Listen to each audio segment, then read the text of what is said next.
Je m'appelle Louise, j'ai 34 ans, et pendant longtemps, j'ai cru avoir trouvé l'amour de ma vie. Alexandre. Un homme intelligent, drôle, charismatique. Le genre d'homme qui entre dans une pièce et capte l'attention sans même parler, il avait ce charme naturel, cette confiance tranquille qui attire les regards. Ses yeux verts, son sourire en coin, sa façon de parler avec assurance sans jamais être arrogant. On s'est rencontrés lors d'un séminaire d'entreprise à Paris. Moi, je travaillais dans la communication. Lui, dans la finance.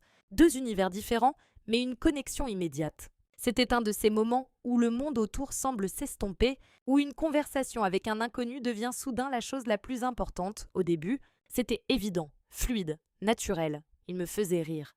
Il me regardait comme si j'étais la seule femme au monde. Chaque rendez-vous était une découverte, chaque conversation un terrain d'entente. Je me souviens encore de la première phrase qu'il m'a dite lors d'une promenade au bord de la Seine. Avec toi, même le silence devient confortable. C'était doux, sincère. Du moins, je le croyais. Ces mots m'avaient touchée profondément, parce que j'avais toujours eu cette peur de ne pas être assez intéressante.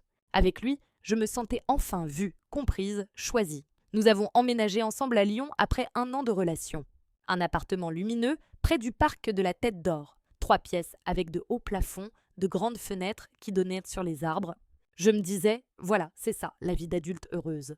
Un couple, un projet, un futur. Je n'imaginais pas une seule seconde que derrière son sourire tranquille, il préparait déjà sa trahison. Je ne sais pas quand j'ai commencé à sentir que quelque chose n'allait pas, c'était diffus, subtil, des détails au début. Ces petits changements qu'on remarque sans vraiment y prêter attention, son téléphone qu'il laissait soudain toujours à l'envers. Ses horaires de bureau plus longs que d'habitude.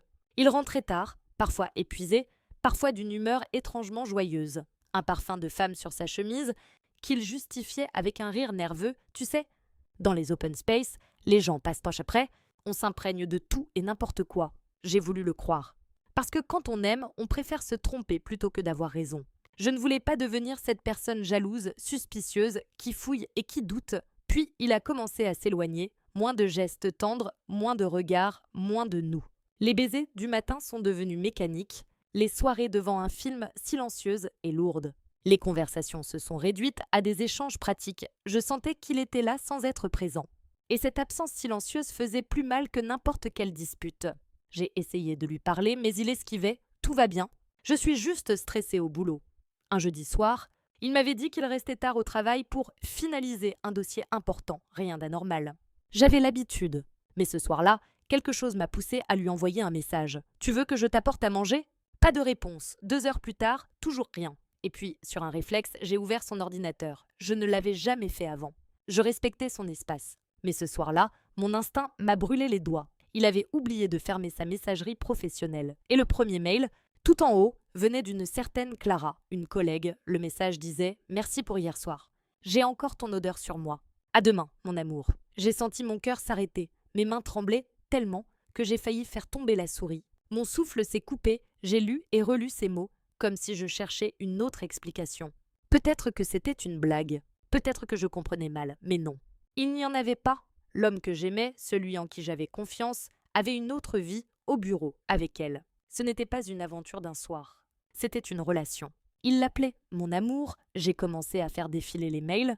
Il y en avait des dizaines. Des semaines, peut-être des mois de messages. Des « je pense à toi », des « tu me manques », des plans pour se voir. Toute une histoire parallèle construite dans mon dos. Quand il est rentré, il m'a trouvée assise dans le salon, l'écran encore allumé. Je n'ai pas crié. Je n'ai pas pleuré. J'ai juste dit « je sais », il a blêmi. Son visage s'est vidé de ses couleurs. Et comme tous les gens pris au piège, il a nié « c'est pas ce que tu crois ». Elle exagère tout. C'est juste une collègue. Puis, quand il a vu que je ne disais rien, il a changé de ton. « Tu fouilles dans mes affaires maintenant ? C'est ça ton respect. Tu deviens parano, Louise, le classique, retourner la faute, me faire douter encore une fois. Me transformer en coupable, mais cette fois, quelque chose en moi s'est brisé. Je ne voulais plus être la femme qui s'excuse pour les erreurs d'un autre. Je ne voulais plus porter la honte qui lui revenait. Alors je me suis levée, calmement, et je lui ai dit de partir. Les jours suivants ont été un mélange de colère, de honte et de tristesse. Je ne dormais plus. Je mangeais à peine. Mon esprit tournait en boucle, rejouant chaque moment, chaque détail que j'aurais dû voir. Je revoyais sans cesse leurs messages, leurs photos, leurs rires.